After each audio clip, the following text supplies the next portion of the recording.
Oke. Wih, keren nih. Gimana Kak, Pak? Kabar sehat? Sehat, puji Tuhan. Kegiatan masih mengajar kah di sana? Saya mengajar di sekolah teologi kecil. Wih, memang ada sekolah teologi yang besar, Pak?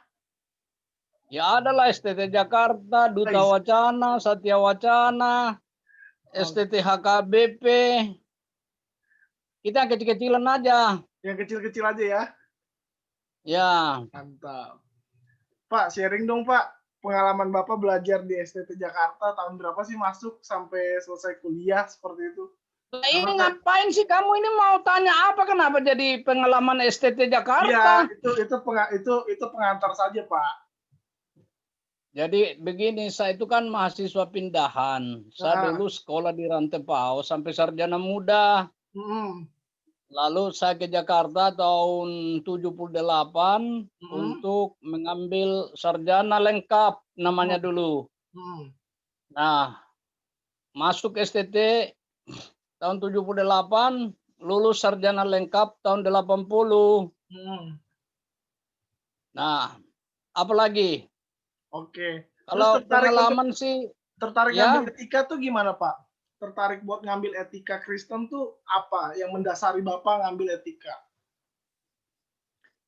saya harus terus terang ya. Hmm, Pertama itu karena dosen yang dekat dengan saya itu mendorong saya untuk mengambil etika, mhm, yaitu Profesor Latwi Hamalo. mhm, Toh, iya, nah, saya dulu sebenarnya berminat di sejarah gereja, mhm, tapi karena Profesor Latwi Hamalo itu mendorong saya untuk ambil etika, terutama etika sosial. Waktu itu di Indonesia itu ada persoalan kemiskinan yang selalu disebut-sebut kemiskinan struktural. mhm, mhm. Nah, sementara saya itu kan waktu mahasiswa bersama dengan Bang Gomar yang sekarang itu bosnya PGI, Wis mantap Bos Pegi.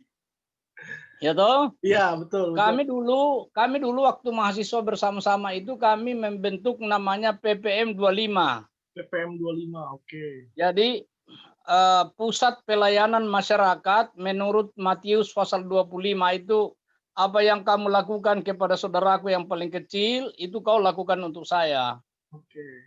Nah, kami komunitas mahasiswa STT Jakarta yang mau ikut waktu itu saya tidak bisa ingat siapa saja, tapi saya dan Bang Komar termasuk aktivis karena kami juga aktif di pemuda gereja di PGI, Mhm, maka eh, saya mulai tertarik etika di situ, etika oke. sosial khususnya. Mhm, Maka waktu saya menulis skripsi sarjana tahun 80, saya menulis tema mengenai kemiskinan. mhm, Dan saya melakukan penelitian terhadap nelayan yang dulu disebut nelayan gurem, nelayan kecil-kecilan di daerah Kalibaru, di daerah Tanjung Priuk. mhm, Nah, oke. di situ. Lalu Lalu ya, lalu kemudian yang membimbing Bapak Profesor Latu Hamalo itu, Pak? ya, Oke. yang membimbing skripsi saya ya Profesor Latwi Hamalo. Hmm, oke. Makanya saya baru menulis biografi beliau singkat tahun lalu Mhm, dalam rangka Dies Natalis kita tahun 2019. Saya tidak tahu apakah STT sudah menerbitkan bukunya atau belum. mhm. Karena itu kita memperkenalkan mantan-mantan dosen STT Jakarta di masa lalu. Wow, Mudah-mudahan ada juga yang nanti tulis saya gitu loh. wis mantap. Sebagai Karena senior sebagai senior game Rap- KAI kayaknya saya siap buat menulis, Pak. Rapko, Nah, sudah ada seorang mahasiswa dari Universitas Diponegoro Semarang mhm.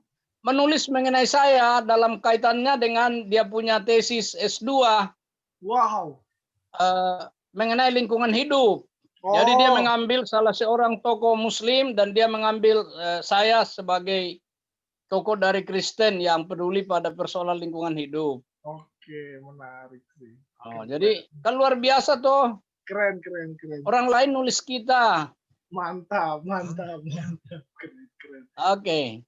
Pak, lalu kemudian ngambil S2 itu setelah jadi pendeta atau sebelum jadi pendeta, Pak?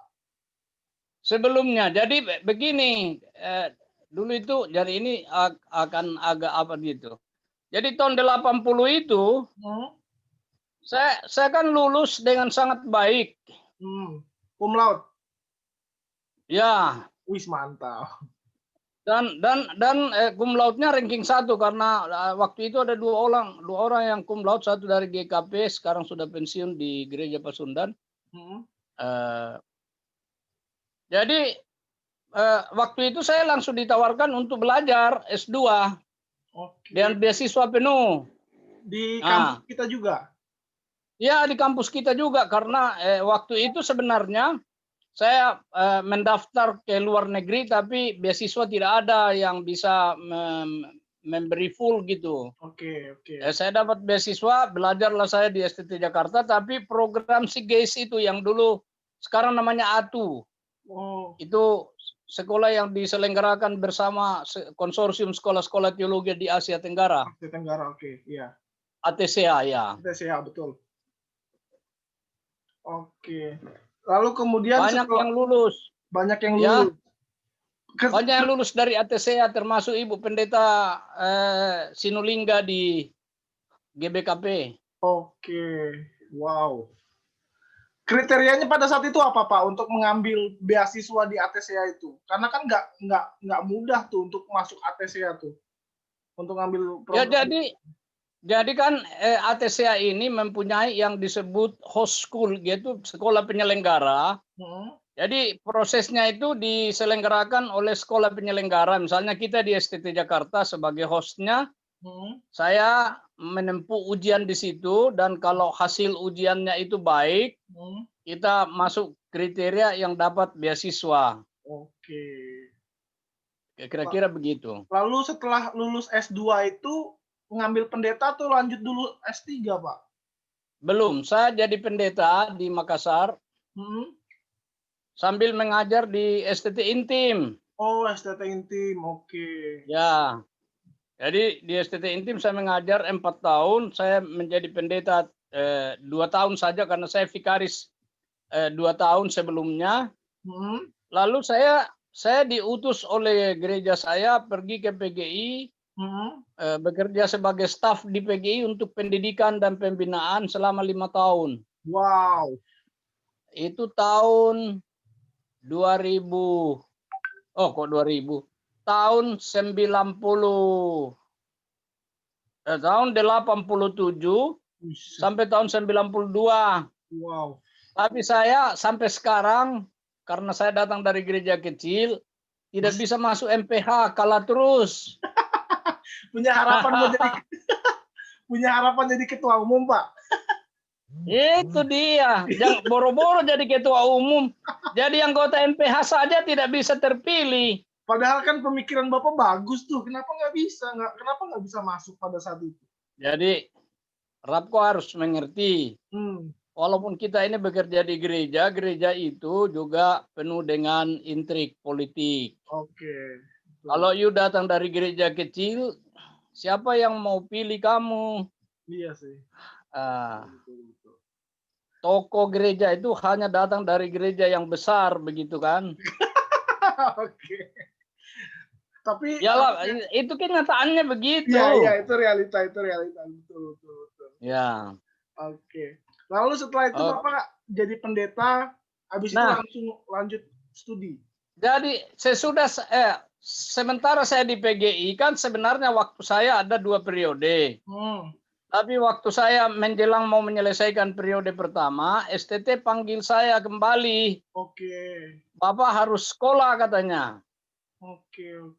Karena sudah kekurangan dosen di STT waktu itu, yang tua-tua mulai satu persatu meninggal.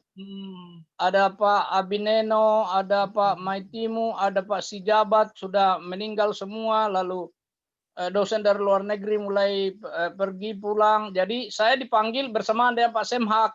Oh, Bapak satu angkatan sama Pak Semhak? Ya, kami satu angkatan untuk program doktornya, begitu ya. Oke. Nah, jadi Pak, saya mula-mula mendaftar, selalu ngotot, saya mendaftar ke luar negeri, saya mendaftar ke mana tuh, ke Inggris, ke Skotlandia, tapi TOEFL saya nggak sampai 600, Oke. ditolak. Saya mendaftar ke Melbourne, tapi saya tidak dikasih rekomendasi oleh PGI. Kenapa? Ya, Anda tahu karena mereka sudah ini. Saya didaftar oleh Profesor Latif Hamallo ke dia punya tempat sekolah di Amerika.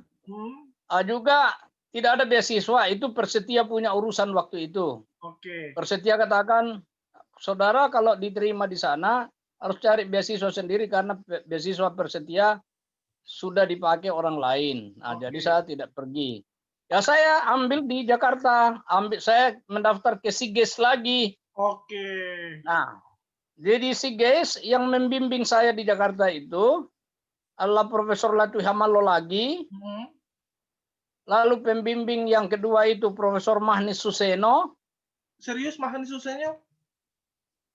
Ya, dari STF Dirgantara. Wow, gila, keren. Lalu pembimbing saya yang ketiga almarhum Dr. Kobong, Theo Kobong. Nah, saya dengan Pak Semhak belajar berbarengan dan kami lulus berbarengan. Tahun 93 kami mulai, tahun 96 kami sudah lulus. Oke. Cuma kami diberkati dengan jalan beda-beda. Pak Sem tetap di STT Jakarta dan mendapat gelar profesor. Saya mendapat kehormatan untuk kembali ke kampung dan hanya dapat lektor kepala. Mantap itu, Pak. Ya, jadi ya sudahlah, cukuplah itu. Iya. Oke.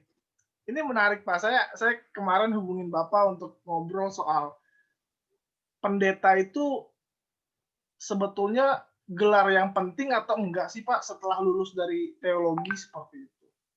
Karena kan Jadi pada nyatanya ya. orang teologi banyak yang nggak mau jadi pendeta seperti itu. Menurut Bapak sendiri bagaimana dengan S1 lalu kemudian S2 dulu baru langsung ambil pendeta seperti itu? Bagaimana menurut Bapak? Jadi begini, kita harus memisahkan antara belajar akademik dengan panggilan menjadi pendeta. Oke. Walaupun banyak gereja sekarang membuat dalam konstitusinya, tata gerejanya, bahwa untuk bisa menjadi pendeta, orang harus lulus dari sekolah teologi minimal S1. Betul. Tetapi menjadi pendeta ini kan panggilan. Oke. Karena itu waktu banyak mahasiswa STT, calon mahasiswa STT kalau ditanya mengapa mau masuk STT, selalu jawabnya karena saya merasa terpanggil. Siapa yang manggil, Pak? Itu dia. Tapi setelah dia lulus, banyak yang tidak mau lagi mendengar panggilannya. Oke. Nah, karena jadi begini. Jadi urusan akademik itu memang menjadi salah satu syarat untuk menjadi pendeta secara formal. Tetapi sebenarnya untuk menjadi pendeta itu memang betul-betul harus dilandaskan pada panggilan dari Tuhan. Betul. Nah, panggilan dari Tuhan ini tentu saja tidak dalam arti verbal, ada suara Tuhan, saya dibisikin, atau ada Roh Kudus yang membisikkan. Apa? Karena kalau kita ini, saya kebetulan datang dari tradisi Calvinis sama dengan gerejamu itu. Iya. Kita percaya bahwa Tuhan memanggil kita melalui jemaat. Betul. Jadi kalau jemaat memanggil kita, ada Roh Kudus bekerja di dalam hati dan keduanya itu bertemu, maka orang itu akan bersedia untuk belajar menjadi pendeta dalam arti vikaris atau dulu disebut proponen. Lalu sesudah itu dia ditabiskan menjadi pendeta. Betul. Jadi walaupun orang itu sudah doktor teologi atau magister teologi atau sarjana teologi, tetapi kalau dia belum betul-betul dijamah oleh Roh Kudus, Mantap. maka mungkin dia akan selalu memilih pekerjaan sesuai dengan logika yang ada pada dirinya. Oke. Itu dia. Jadi misalnya saya baru meluluskan 10 orang kemarin di STT Sulawesi Barat. 2 hari sesudah yudisium, 1 orang datang kepada saya minta rekomendasi mau bekerja di salah satu perusahaan multinasional. Saya bilang, loh, kamu itu waktu datang di STT ditanya kenapa kau mau masuk STT, kau bilang saya merasa terpanggil. Apa perasaanmu itu sudah nggak ada lagi? Kan begitu. Sehingga sekarang yang berfungsi hanya logika. Perasaan sudah nggak lagi gitu. Nah ini mudah-mudahan tidak banyak yang seperti ini. Karena saya sangat percaya kata-kata calon mahasiswa waktu pergi ke STT itu untuk mendaftar itu bukan kata-kata yang hanya dikarang-karang saja. Tapi karena memang dia mungkin dari kecil atau dari SMP atau dari SMA dia sudah mempunyai passion ya kepada pekerjaan pelayanan, karena itu dia merasa saya terpanggil begitu, dan saya tidak mau mempersalahkan itu, benar saja. Cuma ya dijalankan manusia itu kan bisa berubah begitu ya. Betul. Tapi ada juga yang pergi dulu menjadi pegawai atau menjadi pengusaha, tetapi kemudian toh dia balik lagi untuk menjadi pendeta. Betul. Sedangkan ada juga sebaliknya, tergesa-gesa mau menjadi pendeta, sudah menjadi pendeta baru mulai lagi kasak-kusuk mau menjadi PNS, mau menjadi pengusaha, mau menjadi kepala desa. Di gereja saya ada 2 loh. Oke. Pendeta beralih menjadi kepala desa. Betul. Belum lagi yang menjadi politisi banyak sekali. Jadi ya itu di situ ada pekerjaan Roh Kudus, tapi di situ juga adalah hal-hal yang bersifat manusiawi. Itulah. Tapi Pak, ya, pendeta itu profesi juga nggak sih? Atau dia cuma sekedar panggilan yang kemudian ya udah pendeta harus hidup sederhana, at least pendeta nggak boleh kaya karena dikatakan sebagai panggilan seperti itu. Itu bagaimana Pak? Ya. Jadi pertama tadi kan kita sudah menjelaskan apa itu panggilan. Jadi panggilan ini kan datangnya dari Tuhan melalui jemaat. Betul. Dan melalui diri kita juga. Nah, apakah karena panggilan maka tidak profesional? Saya mesti baca, saya punya buku dong. Iya betul. 2016 saya menulis buku mengenai melayani makin sungguh MMS. Ya, ya, oleh BPK Gunung Mulia. Di situ saya mengatakan pendeta itu ya panggilan tetapi juga profesi. Apa yang saya maksud profesional di situ adalah pertama bahwa seorang pendeta juga harus selalu betul-betul menampilkan diri sebagai seorang profesional, bersungguh-sungguh melayani. Betul. Jangan melayani karena ada ya sekedar karena kewajiban. Kalau orang melayani sekedar karena kewajibannya, maka ya kalau dia lagi mood ya dia melayani, kalau dia kurang mood dia tidak melayani. Betul. Atau setelah diurapi menjadi pendeta tidak pernah lagi baca buku, bahkan Alkitab juga jarang dia baca kecuali di atas mimbar begitu. Yang namanya profesional itu artinya orang itu betul-betul mau memiliki integritas yang tinggi. Kejujuran kepada Tuhan, kejujuran kepada sesama manusia, dan dia selalu harus mengupdate dirinya.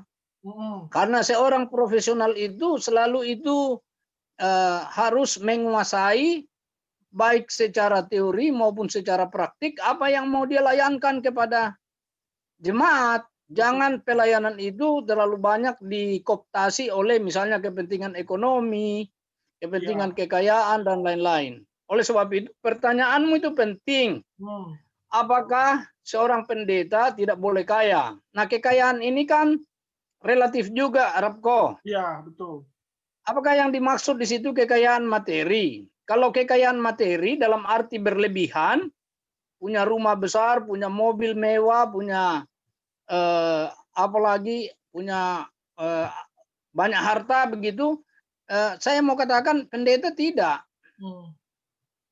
Karena kalau you mau melayani, yang penting cukup sarana untuk pelayanan. Betul. Dalam arti kehidupan pendeta itu yang penting cukup gitu, karena dia kan juga harus menjadi contoh Betul. bagi jemaat. Jangan dia bilang jangan membaca dari mimbar, kita tidak boleh iri kepada sesama kita. Kita tidak boleh mengingini ini, mengingini itu, mengingini A, mengingini B, tapi dia sendiri sudah dikasih mobil Toyota Kijang, kapsul, minta lagi supaya dikasih dia mobil sedan, apa itu? Saya nggak tahu namanya begitu. Ya kan? Ya, betul. Ini yang kita katakan. Jadi seorang pendeta itu harus selalu mempunyai kata cukup dalam kehidupannya.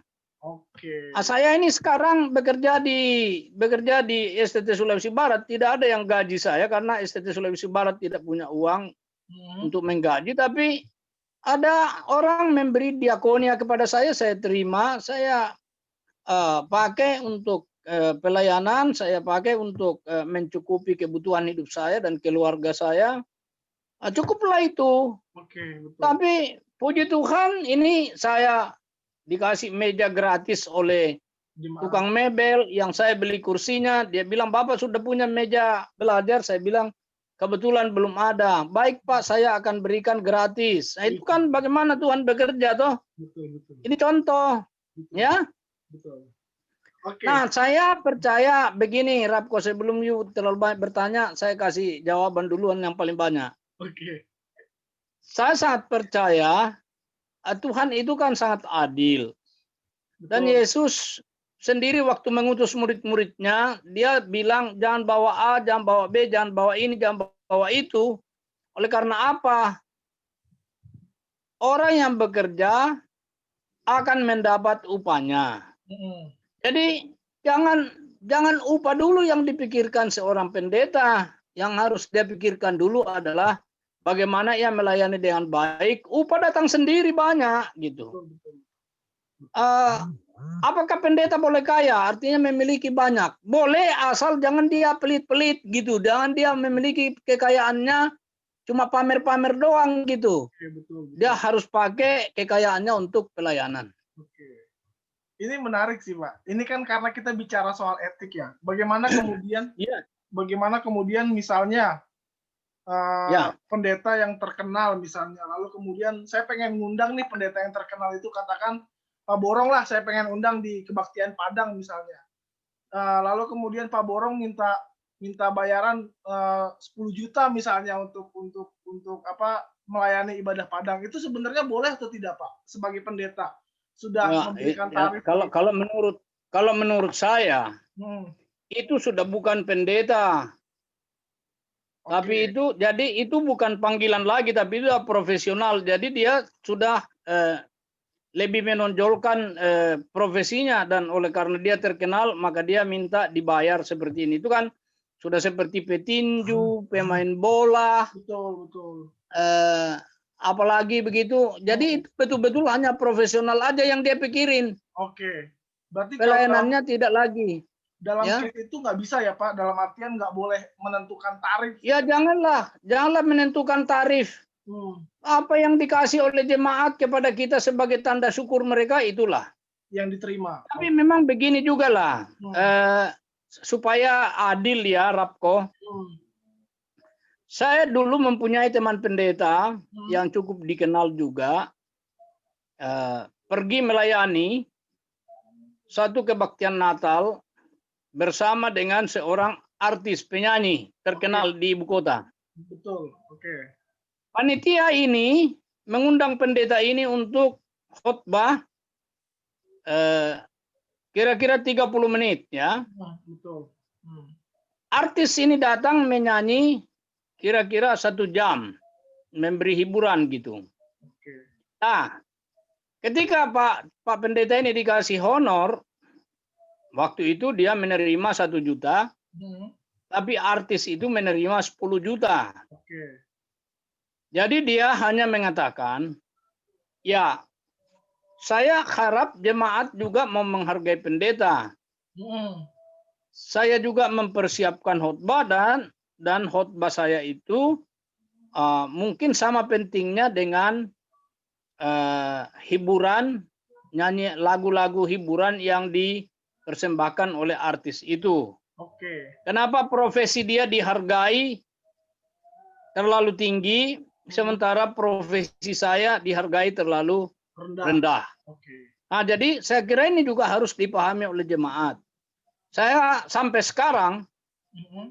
masih pernah menerima khotbah di gereja, walaupun saya sudah emeritus. Betul. Dan kalau saya diberi orang 200.000 sesuai dengan dia punya tarif di jemaat, ya saya mau bilang apa? Oke. Ya toh? Iya, betul, betul. Saya tidak menuntut bahwa saya sudah doktor, saya harus terima dengan penuh syukur. Syukur-syukur masih dikasih. Betul. Bahkan Betul, betul, betul. ya saya bukan mau menyombongkan diri ya, tapi Ya. kalau saya juga dipanggil untuk, saya lihat kondisinya. Misalnya ini selama musim corona ini, saya beberapa kali dipanggil untuk melayani suatu kelompok jemaat yang mereka bilang kami tidak mampu menyelenggarakan ibadah rumah. Jadi kita pergi ke ruang terbuka, berdoa bersama. Ya, ada yang mau kasih saya uang, saya bilang mohon maaf, saya tidak ingin dituduh membuat kelompok ibadah padahal kita dilarang pergi bergereja lalu supaya dapat uang transport. Iya, oke. Jadi silakan masukkan di kantong kolekte dan kita persembahkan di gereja. Betul, betul. Seperti itu misalnya. Jadi artinya kita ini sebagai seorang pendeta juga harus kita melihat kondisinya. Sekali lagi dari segi kebutuhan saya sangat butuh sekarang ini sebagai seorang pensiunan yang tidak punya uang pensiun. Saya sangat butuh, tetapi di pihak lain saya tidak boleh maruk begitu apapun akan saya halalkan untuk mendapatkan uang. Oke. Nah, itu seharusnya pendeta itulah profesionalisme seorang pendeta. Oke. Menurut saya, ya. Ini Karena menarik. bagi saya profesionalisme itu bukan bayaran tetapi kesungguhan dalam menjalankan tugas sebagai seorang pendeta. Oke, menarik sih, Pak. Pak, kalau misalnya case yang lain, kasus yang lain misalnya, Ya. saya misalnya sebagai pendeta nih, konflik dengan jemaat, lalu kemudian saya telepon Bapak sebagai ketua sinode misalnya, saya mau pindah dong ke jemaat yang lain, di jemaat sini nggak enak gitu. Itu kan pasti sering terjadi tuh. Kalau Bapak jadi ketua sinode, apa yang ingin Bapak katakan, Pak? Kalau seandainya ini pendeta minta pindah nih. Ya. Kalau saya ketua sinode, saya akan mengatakan begini. Loh, Anda itu adalah leader. Ya, Anda itu adalah pemimpin di jemaat. Kalau Anda berkonflik dengan jemaat, Anda harusnya bisa mengatasi konflik itu. Oke. Ya kan? Jangan, jadi ini pendeta tidak boleh mencari zona nyaman saja begitu. Justru ini saya tertarik pada khotbahnya Martin Hutahayan di STT Jakarta. Satu kali dia berkhotbah di kapel itu mengenai fight dan flight. Jadi seorang pendeta itu kalau menghadapi masalah itu dia harus fight begitu toh. Artinya menghadapi masalah, jangan lari dari masalah, jangan flight. Ya, jangan terbang pergi. Jadi apalagi menelepon itu tidak etis sekali. Itu berarti dia sudah tidak memahami posisinya karena ketua sinode itu bukan dia punya bos. Ketua sinode itu adalah, makanya di GBKP disebut ketua moderamen. Ketua rapat. Saya GPIB.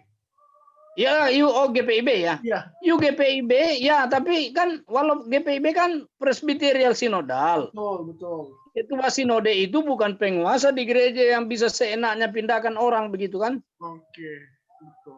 Ada prosedur yang harus ditempuh. Ya. Oke.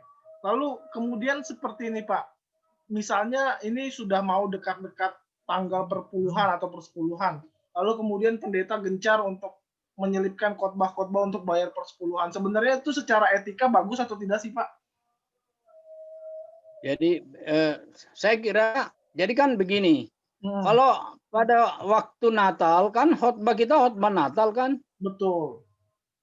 Jadi kalau memang mau apa kebetulan orang mau kasih apa ada misalnya musim persembahan, ya saya kira tidak salah kalau Hmm, orang mau berkhotbah mengenai perpuluhan, tapi tidak berapi-api sedemikian rupa sehingga terkesan bahwa dia mau supaya jemaat itu eh, dalam tanda kutip memberi sebanyak-banyaknya begitu. hmm, Nah, sampai sekarang saya menerima persembahan perpuluhan dalam arti kalau jemaat itu benar-benar menyadari bahwa dia mau mempersembahkan 1/10 dari income-nya kepada Tuhan dan dia konsisten untuk melakukannya, hmm. tidak karena kewajiban saja dan tidak berarti bahwa yang 90% dia boleh pakai untuk apa saja, main judi atau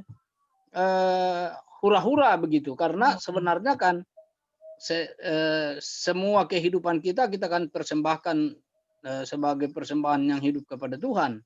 Betul. Cuma mengapa kita kasih perpuluhan itu menurut keyakinan saya, karena ada banyak kegiatan gereja yang harus didanai termasuk untuk memberikan kesejahteraan kepada hamba-hamba Tuhan. Betul. Saya senang kalau ada gereja mengingat bahwa pendetanya juga harus makan enak, pendetanya juga harus tidur enak, kalau bisa pakai AC, kalau Oke. bisa pakai mobil, Betul. pelayanan, tidak apa-apa. Ya, betul. Asal jangan berlebihan itu aja. Iya, betul. Oke, menarik sih Pak. Lalu kemudian ini kasus yang lain karena bicara soal etika kayaknya banyak nih. Misalnya saya sudah pelayanan nih Pak di jemaat desa nih 10 tahun. Lalu kemudian saya telepon nih ketua sinode. Saya pengen di kota saya sudah 10 tahun nih pelayanan di desa, pengen hidup yang lebih baik, alasannya seperti itu. Karena di desa kan persembahannya mungkin kurang seperti itu. Bapak kalau seandainya jadi ketua sinode, apakah Bapak mengabulkan permintaan itu atau pertimbangkan, Pak? Ya, saya akan begini. Jadi kan memang saya tahu di GPIB itu kan sudah ada peraturannya baku ya.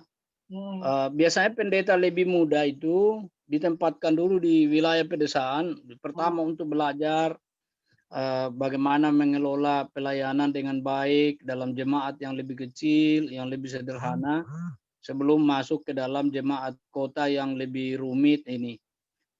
Menurut saya sih pendeta-pendeta tidak boleh selalu berpikir bahwa ada jemaat basah, ada jemaat kering begitu. Oke. Tapi dan oleh sebab itu saya kira GPIB sangat bagus ya, yang saya tahu ya. GPIB sangat bagus karena mereka kan mempunyai aturan aturan pindah-pindah itu tidak akan ada pendeta yang akan di desa terus, tapi juga tidak akan ada pendeta yang di kota terus begitu. Kalaupun itu ada atau terjadi, mungkin menurut saya itu penyimpangan dan kalau yang melakukan itu juga adalah pejabat tinggi gereja, ya saya kira itu mungkin kita sebut sajalah penyimpangan begitu. Oke. Tapi saya tahu karena saya kebetulan ini di sini ada tata dasar GPIB saya bawa, saya pelajari. Itu sudah diatur sangat bagus ya. Wow. Jadi menurut saya tidak etislah kalau pendeta di desa mau menelpon ketua sinode karena dia mestinya taat saja pada aturan. Kalau dia jalan dengan baik, ya saya kira akan sangat baik. Oke. Menarik sih Pak, ini diskusi yang menarik sih. Ya. Lalu kemudian apakah pendeta punya signifikansi kode etik Pak? Karena pekerjaan yang lain ada nih, misalnya dokter ada kode etiknya, jurnalis ada kode etiknya, pendeta ada nggak sih kode etiknya Pak? Ada. Menurut saya ada dan saya kira itu yang saya promosikan dari tahun 2015 sampai sekarang ya. Saya menulis di jurnal UKDW apa namanya itu GEMA mengenai soal pentingnya kode etik pendeta. Lalu buku saya itu saya terbitkan karena menurut saya kode etik pendeta itu penting. Mengapa?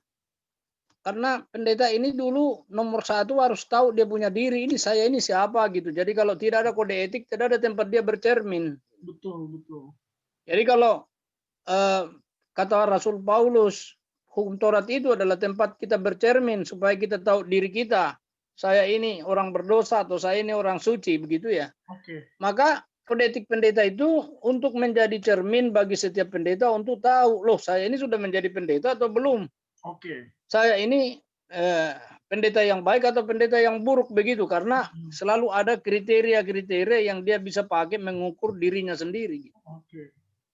Nah, tapi juga saya sangat sadar bahwa warga jemaat juga mempunyai persepsi yang berbeda-beda, kadangkala keliru mengenai pendeta, sehingga terlalu banyak tuntutan kepada pendeta seolah-olah pendeta itu malaikat atau pendeta itu sudah santo begitu, orang suci yang tidak akan banyak lagi melakukan kesalahan. Betul. Nah, kalau ada kode etik dan dibaca oleh jemaat, saya kira ini juga akan membuat jemaat memberi penilaian yang lebih objektif kepada pendeta. Oke. Jadi saya merasa tidak usah pendeta takut, tidak usah gereja takut membuat kode etik pendeta. Salah satunya mungkin Bapak bisa bagikan apa saja kode etik pendeta yang menurut Bapak penting untuk pendeta ketahui seperti itu. Ya, sebenarnya itu kan nomor satu pada diri pribadinya tuh. Pada diri pribadinya seorang pendeta itu kan harusnya tahu dia boleh misalnya nih, boleh nggak sih seorang pendeta bercanda? Dia boleh, tapi bercanda harus ada batasnya kalau seorang pendeta. Kalau seorang pendeta mulutnya seperti apa namanya tuh, bambu pecah, apa saja keluar dari sana begitu kan tidak bagus toh. Oke. Ya, pendeta itu contohnya. Nah, keluarganya dia selalu berkhotbah, saudara-saudara, kita harus rajin gereja, tapi anggota keluarganya sendiri jarang pergi gereja. Gimana tuh? Jadi, iya toh. Jadi kan selalu seperti itu. Betul. Atau dia akan menangani. Walaupun keluarga pendeta juga manusia, ada buku itu ditulis, saya sudah lupa namanya itu, bahwa pendeta juga manusia. Pendeta manusia tidak menjadi legitimasi terhadap mentoleransi segala tindakan-tindakan buruk. Kalau terjadi kelemahan sebagai manusia, tidak berarti bahwa tindakan-tindakan buruk yang lain dibenarkan untuk dilakukan. Seperti itu. Betul. Hubungannya dengan kolehanya itu perlu juga, ya. Saya banyak pendeta menggosip temannya supaya dia yang menjadi pendeta di situ. Ya. Ini hal-hal yang menurut saya perlu diatur supaya dalam kode etik supaya pendeta tahu diri. Oke, betul. Ini menarik. Oke. Keren banget sih ini, diskusi yang menarik sih ini. Pak, mungkin dari segala percakapan kita, terakhir pesan Bapak buat mahasiswa teologi yang kemudian ingin jadi pendeta nih biar tidak berubah motivasi. Lalu kemudian pesan Bapak buat orang-orang yang sudah jadi pendeta seperti itu. Mungkin Bapak bisa bagikan. Jadi Bapak. Begini. Jadi kan kita ini memang orang sekarang terutama pada masa kini, orang mau memilih bidang pendidikan yang dia mau tempuh, itu kan dia sudah harus karena dia mempunyai passion di situ ya. Betul, dia mempunyai minat, dia mempunyai dia suka begitu ya. Oleh sebab itu menurut saya kalau orang memilih sekolah teologi, memang dia harus mempersiapkan dirinya untuk melihat di mana kekurangan dirinya kalau ia menjadi pendeta, di mana kelebihan dirinya kalau ia menjadi pendeta, dan itu dia juga harus bereskan gitu selama dia sekolah. Maka di STT Jakarta saya seringkali berbicara tentang apa yang disebut soft skill, ya. Bukan hanya kita tidak hanya belajar buku, belajar ilmu, menghafal Martin Luther, Calvin, Karl Barth, Emil Brunner, siapa lagi. Tapi kita belajar bagaimana kita berkomunikasi, bagaimana kita harus positive thinking, bagaimana kita harus ramah, bagaimana kita harus rendah hati, apalagi yang itu tidak perlu dibaca. Itu cukup dilihat pada orang dan kita coba praktikkan begitu. Ya. Oke. Oleh sebab itu, nanti kalau sudah menjadi pendeta, ya tidak lagi terlalu sulit bagi dia untuk beradaptasi dengan kehidupan jemaat yang memang menuntut banyak hal dari seorang pendeta. Ada dia harus sadar. Yang kedua, kalau orang sudah jadi sebelum orang ditabis menjadi pendeta, dia harus betul-betul berpikir ya. Oke. Ini adalah suatu profesi yang yang sangat khas ya. Profesi yang sangat unik. Oleh sebab itu keunikannya itu dia harus sadari. Dia akan melihat dirinya sebagai seorang leader, tapi bukan leader seperti di perusahaan yang lebih membutuhkan teknik teknik mengatur perusahaan daripada tuntutan-tuntutan moral apapun, walaupun itu juga dituntut kepada setiap pemimpin di perusahaan misalnya. Tapi di gereja itu harus nomor satu, karena yang mau diajarkan adalah kerohanian, yang dia mau ajarkan adalah etika, maka nomor satu dia harus memiliki itu dulu. Karena kalau dia memiliki itu, maka dia mau digoyang apapun, dia akan tetap kuat dan kokoh begitu.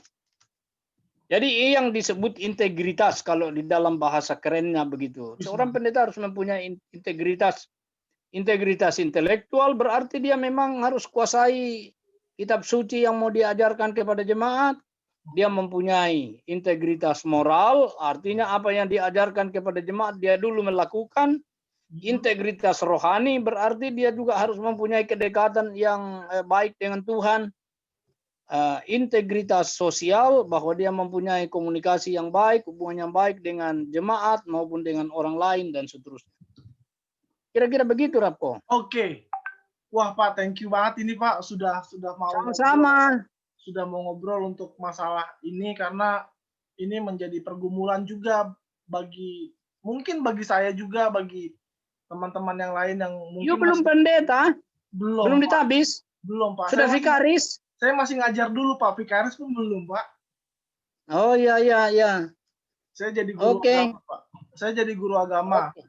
Karena menurut saya Yesus dipanggil guru, Pak, bukan dipanggil pendeta. Jadi saya pengen jadi guru. Oke. Oh, jangan salah ya. Karena rabi itu juga berarti pendeta juga. Oke. Bukan cuma guru ya. Oke. Pak, saya stop recording ya, Pak.